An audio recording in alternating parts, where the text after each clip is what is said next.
Qishloqqa esa U ham men edim. Tushunyapsizlarmi? Shuncha vaqtdan beri qishloqqa va artefakt bitta odam edi.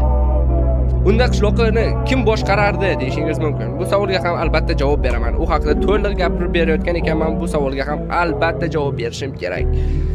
Xo'sh, qishloqi personajini shuncha vaqtdan beri ko'p odamlar boshqargan rostini aytsam. Uni har safar har xil odamlar boshqarishi mumkin edi. Kimni vaqti bo'lsa, masalan, Shohruxning vaqti bo'lsa, Shohruxga Minecraft o'ynab o'raylik. Mana shu qishloqqa ko'rinishda bo'lib turasan derdim. U ham necho derdi. Husanga aytishim mumkin edi. Hattoki jiyanimga aytsam ham u ham o'ynab berishi mumkin edi. Lekin ba'zi paytlarda men hattoki hech kimni chaqirmasdan mod ishlatishim ham mumkin edi.